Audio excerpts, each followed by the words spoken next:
What if the deadliest Viking swords were not forged by fire alone but awakened from something ancient, watching, and alive beneath the swamp? Before the hammer ever struck iron, before sparks hissed against winter air, the Vikings believed a blade already had a soul. It was not born in the forge. It slept. And its cradle was the bog.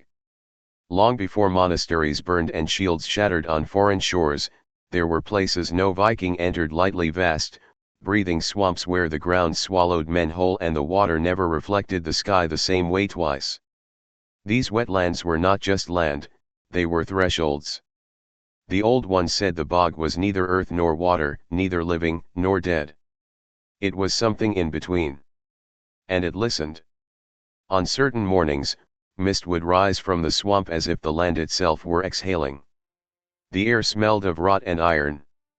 Beneath the black water lay rust-colored vein swamp iron, soft, fragile, almost useless at first touch. Any child could crumble it in their hands. And yet, from this weak, bleeding earth came blades that split mail, cleaved bone, and terrified entire kingdoms. The contradiction disturbed even the Vikings themselves. They asked a dangerous question: how could something so weak become so deadly? The answer was never simple. And it was never spoken plainly. To the Vikings, iron was not just a material. It was a living thing, one that grew, died, and could be reborn. Swamp iron was believed to regenerate like flesh. You could harvest it from a bog, return years later, and find it had grown back as if the land remembered what was taken and chose to give again. That alone made it sacred. Or cursed. Depending on who you asked. The oldest stories tell of smiths who did not merely mine the bog, but asked it. They stood barefoot at the edge of black water, murmuring names of forgotten gods, spirits older than Odin, older than the Aesir themselves. Gods of damp soil, decay, and slow hunger. The smiths believed iron taken without permission would betray its wielder. A blade would shatter. Or worse, it would turn in the hand at the moment of need. So rituals were performed. Quiet ones. No cheering. No witnesses. Offerings were lowered into the water, animal bones, broken weapons, sometimes blood. The bog accepted them without a ripple. Only then would the iron be gathered, stained dark as old wounds. This was not mining. This was communion. But the real transformation did not happen in the swamp. It began there, but it was completed in fire.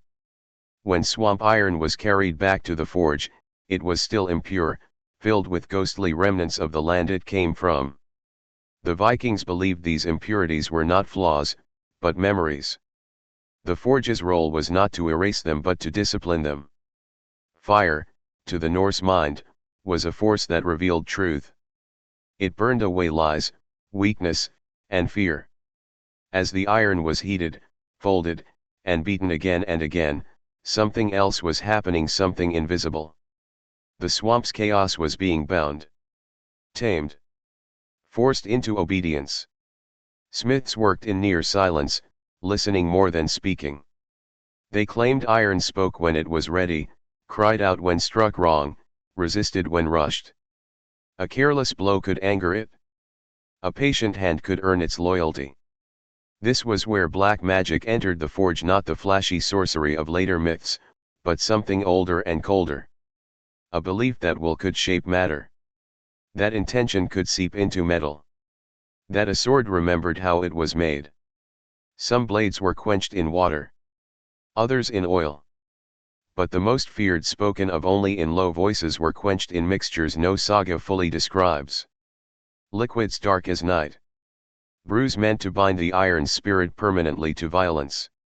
And when such a sword was finished, it was never just given a name. It revealed one. Warriors who wielded these blades claimed they felt heavier before battle, lighter during it. As if the sword knew when blood was near. Enemies swore the iron sang a low, wet sound, like wind moving through reeds. Some said the blades drank life, growing stronger with each kill. Others said they demanded it. Not every sword survived its first fight. Those that shattered were buried, returned to the bog, as if sent back in shame. But the ones that endured became legends. Passed from father to son. Stolen. Fought over. Feared. Christian chroniclers later dismissed these stories as pagan superstition. Yet even they wrote of Viking blades that refused to dull, that cut through armor as if guided by the devil's own hand. They did not understand what they were witnessing, but they felt it.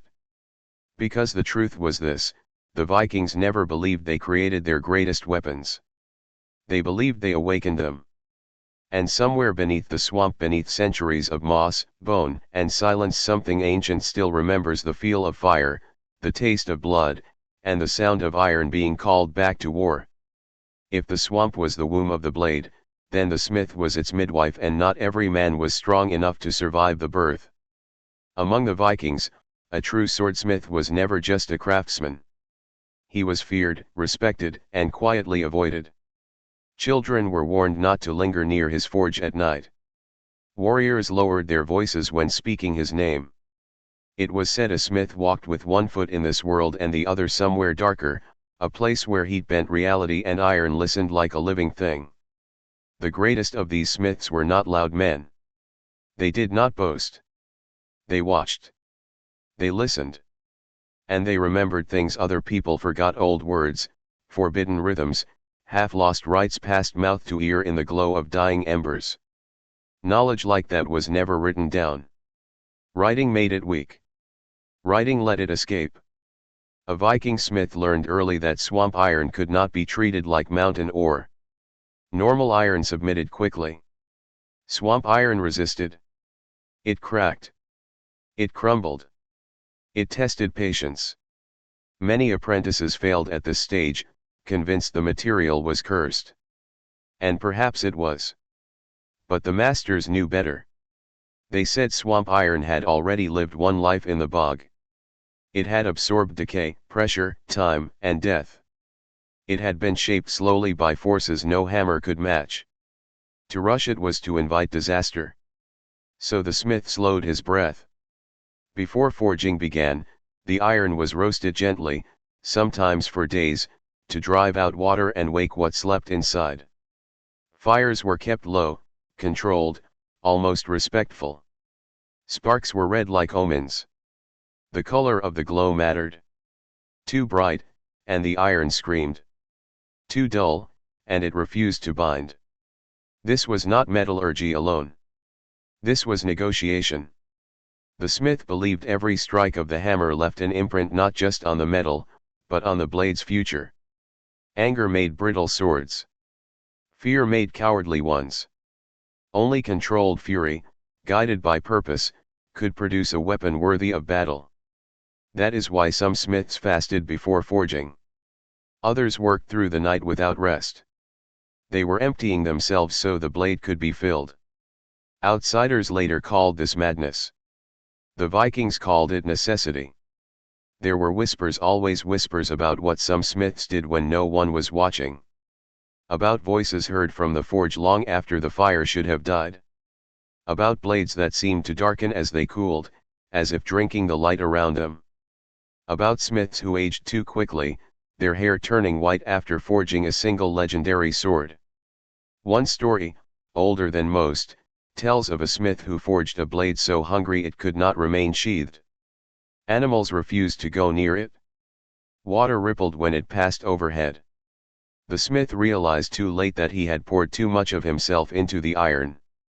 When the sword was finally taken to war, it returned, but the smith did not. The blade survived. The man did not. These were not cautionary tales meant to stop the work. They were warnings about balance.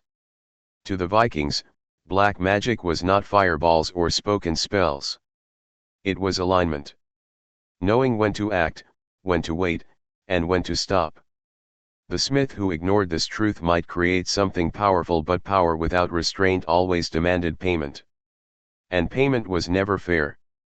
As the blade took shape, it was folded again and again, trapping layers within layers, like memories compressed into steel. Each fold bound the iron tighter, giving it strength, flexibility, and something else: identity. The sword was becoming singular. Irreplaceable. Alive in a way no other object was. At this stage, the smith would often speak to it not loudly, not clearly, but enough for the iron to hear. Names were tested in whispers. Some names caused the blade to ring. Others made it dull. The wrong name could do months of work. The right one felt like recognition. This was why the Vikings believed a sword chose its owner, not the other way around. When the forging neared completion, the forge became a sealed world. Doors closed. Fires dimmed. Only the smith and the blade remained. This was the most dangerous moment, the point where iron decided what it would become. Weapon. Or curse. The smith knew that once the blade was quenched, its nature would be fixed forever. Strength and brittleness. Loyalty and hunger. Mercy and cruelty. All locked into the steel in a single breath-stealing instant. Some smiths hesitated here longer than anywhere else. Because once the blade crossed that threshold, there was no calling it back. And deep down, every master smith feared the same thing, that one day, the iron forged from swamp and shadow would remember where it came from, and decide it wanted to return. What kind of man listens to metal, and what does it cost him when it answers back? Not every Viking could become a smith, and not every smith was trusted with swamp iron.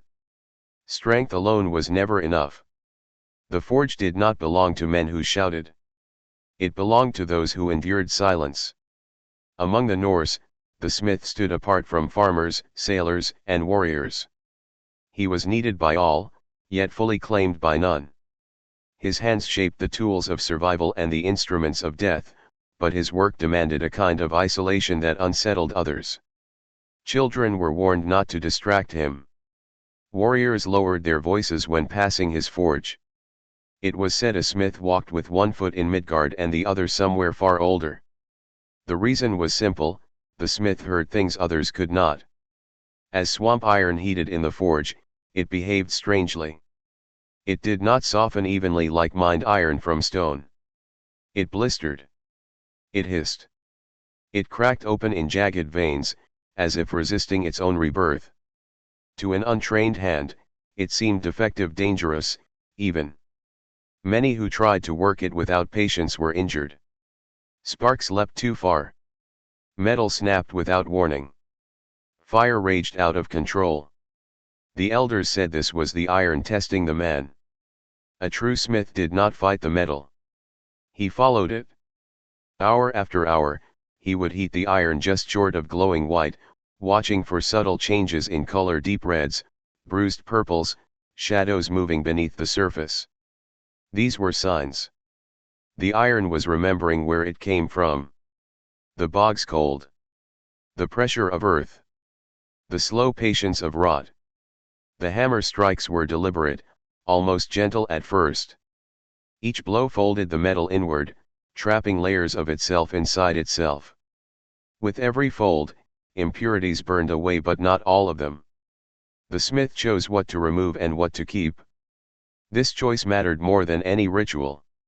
Too clean, and the blade would be brittle. Too wild, and it would betray its wielder. Balance was everything. The old smiths believed that during this process, the iron absorbed more than heat. It absorbed emotion. Fear made it unstable. Anger made it unpredictable. Only calm could steady it. That was why a smith never worked swamp iron on days of grief or rage. The blade would carry that unrest forever. Some went further. They whispered words as they worked, not prayers, but intentions. Commands shaped like thoughts. Hold. Endure. Remember. These were not spoken aloud for anyone else to hear. They were meant for the iron alone. And sometimes, it answered. Not with sound, but with resistance. A sudden stiffness where there should have been flow. A bend that corrected itself. A fracture that vanished under the next heat. To the smith, these were not accidents. They were conversations. There are stories, rare, unsettling ones, of smiths who went too far. Men who listened too closely. who believed the iron wanted more than form, more than purpose. One such tale speaks of a master smith who began to dream of the swamp every night. He saw black water closing over him, felt iron growing beneath his skin. When he woke, his hands were stained dark, no matter how much he washed them. He forged blades that were unmatched, but he aged too quickly. His hair whitened in a single winter. When he finally died, they found rust in his lungs. The villagers returned his final sword to the bog. Because a blade was never just a weapon. It was a bond. Once forged, a swamp iron sword had to be awakened properly. The first draw from the scabbard mattered. The first cut mattered more. Some smiths insisted the blade should taste animal blood before human blood to ease it into violence. Others believed the opposite, that the sword must know its true purpose immediately, or it would forever hunger. Disagreements like these were never settled openly. They didn't need to be. The results spoke for themselves on the battlefield. Warriors who carried such swords claimed they felt watched not by enemies, but by the weapon itself. A presence along the edge. A quiet pressure in the grip. The blade demanded confidence. Hesitation made it heavy. Commitment made it swift. And when these swords broke shields and split helms, the credit did not go only to the man who swung them but to the smith who listened, and the swamp that remembered. Because by the time a Viking sword met its first enemy, the black magic was already complete. The iron had chosen its path. And it would not turn back. What does a sword become when it tastes blood for the first time, and what does it take from the one who wields it? Among the Vikings, a blade fresh from the forge was never rushed into battle. To do so was reckless. Dangerous. A new sword was like a wild animal, powerful, unpredictable, and untested. Before it could be trusted with war, it had to be introduced to violence carefully, deliberately, and with purpose. This introduction was not always spoken of openly. Some swords were first tested on wood and leather, their edges examined in silence. Others were struck against old shields, mail taken from the dead, or bones bleached by time. But the blades forged from swamp iron, those whispered about as dark forged, required something more intimate. They required blood. The sagas hint at this without ever stating it plainly. A blade woke after its first kill. Another learned its song. A third drank deeply and was satisfied. These were not metaphors. To the Viking mind, blood carried memory, strength, and fate. When iron cut flesh, something passed between them. The first blood was the most important. Some warriors chose animals. A sacrificial ram. A horse past its prime. Others believed only human blood could fully awaken a blade meant for war. Not murder execution, they insisted. A criminal. A captive. Someone already marked by death. The distinction mattered to them, even if it would not to us. The sword was held still as the life left the body. No cheers. No rage. Just the sound of breath fading and iron drinking warmth. Warriors later swore the blade felt different afterward, more balanced, more eager. As if it had learned why it existed. From that moment on, the sword was no longer just iron. It was a participant. In battle, these blades earned their reputations quickly. They bit deeper than expected. They slid between rings of mail. They did not glance off bone, they found its weakness. Enemies struck by them fell faster, bled more, and sometimes screamed in ways witnesses never forgot. Survivors told stories of swords that seemed to move on their own, pulling their wielder forward, demanding another strike, another body. Warriors described moments when they stopped thinking entirely, guided only by the weight and pull of the blade in their hand. Victory felt inevitable. So did exhaustion. Because the sword did not give without taking. Men who wielded these weapons for years changed. They slept less. They laughed less. Their tempers shortened. Some became legends. Others became monsters. It was said the sword sharpened the warrior as much as the warrior sharpened the sword, but not always in ways that could be undone. When such a warrior died, the question of the blade became urgent. To bury a swamp iron sword with its owner was dangerous. To keep it was worse. A blade that had fed for decades did not accept idleness easily. It remembered movement, resistance, life ending beneath its edge. Some families chose to return the sword to the swamp. This was not a gesture of respect. It was containment. The blade was wrapped, weighed down, and lowered into the same black water that once birthed its iron. Witnesses said the water sometimes bubbled. Sometimes it went still. Sometimes it rejected the offering entirely, forcing the blade back to the surface as if unwilling to reclaim what it had helped create. Those swords were the most feared of all. Over time, stories spread of bogs that killed animals, of swamps where compasses failed and men lost hours without moving. Places where iron objects rusted unnaturally fast. The old ones said these were not natural swamps anymore. They were saturated. Heavy with memory. Crowded. Crowded with blades that had tasted too much. Christian missionaries later mocked these beliefs, calling them pagan delusions. Yet even they avoided certain wetlands. Even they warned travelers not to camp near old bogs at night. They heard the same sounds: the soft clink of metal beneath water, the sensation of being watched by something patient and waiting. Because iron does not forget. And neither does blood. Every sword forged from swamp iron carried a history. No one could fully see a lineage of land, fire, sacrifice, and death. Each time it struck, it added another layer to itself, another echo trapped in steel. By the end, the question was no longer whether the blade was alive. It was whether it would ever be satisfied. The coming of Christianity to the Viking world was not a sudden conquest of faith, it was a slow corrosion. Crosses rose beside runestones. Christ's name was spoken alongside Odin's. Old rituals were not abandoned, they were hidden. And nowhere was this tension more dangerous than in the forge. To the new priests, swamp iron swords were not sacred. They were sinful. Born of filth, blood, and whispers to spirits that had no place in a Christian world. To the Vikings who still remembered the old ways, these blades were proof that the gods, old or new, had never truly controlled iron. Iron obeyed older laws. Smiths were now watched. Some were baptized. Others disappeared. Forges that once rang through the night went quiet. The rituals did not stop, they retreated into silence, practiced behind closed doors, stripped of witnesses and names. What had once been tradition became taboo. And taboo, when ignored, grows unstable. Without the old rites, swamp iron behaved differently. Blades cracked unexpectedly.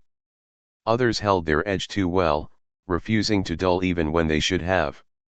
Warriors complained of swords that felt heavy with no enemy in sight. Of dreams filled with water, pressure, and hands pulling downward. The balance was breaking. The old smiths understood what was happening, even if they could not say it aloud. The forge had always required harmony between land and fire, between belief and restraint. Remove one piece, and the system turned on itself. Some smiths tried to adapt, invoking the Christian God over their forges while secretly maintaining the old rhythms. Others abandoned swamp iron entirely, turning to imported ore, safer and obedient. But a few, always a few, refused to change. They believed the old powers were merely sleeping. These smiths forged in isolation, far from villages, near the bogs themselves. They worked without apprentices. Their swords were rare, darker, heavier. When they appeared on the battlefield, even seasoned warriors felt unease, not fear of the enemy, but of the weapon in their own ranks. Enemies fell. So did allies. Stories spread of blades that could not be controlled, that drove their wielders into frenzies so complete they did not recognize friend from foe. Berserkers had always existed, but this was different. This was not rage. This was compulsion. The Church seized on these tales as proof. Swamp iron swords were declared unholy. Confiscated blades were broken, burned, or sealed away. Some were thrown into rivers. Others vanished into monasteries, locked behind stone and prayer, their presence tolerated only because no one dared destroy them completely. Even the priests felt it. Records survive carefully worded, uneasy of weapons that rusted nothing around them except themselves, of locked rooms where metal fixtures corroded overnight, of monks who refused to sleep near certain reliquaries. They blamed demons. They blamed the devil. They never blamed the iron. Because to do so would mean admitting that something beyond doctrine still held power. As generations passed, the knowledge faded. The rituals became fragments. The names were forgotten. The bogs were drained, crossed, built over. Swamp iron was no longer harvested. The land fell silent. But silence does not mean absence. Under peat and water, beneath fields and forests, iron still sleeps, iron that once listened, once fed, once learned the shape of violence. And every so often, it is disturbed. Dug up. Melted down. Reforged by hands that no longer know what they are touching. That is when the old stories return. Because when gods change and beliefs fade, black magic does not disappear. It waits. And it waits longest in iron.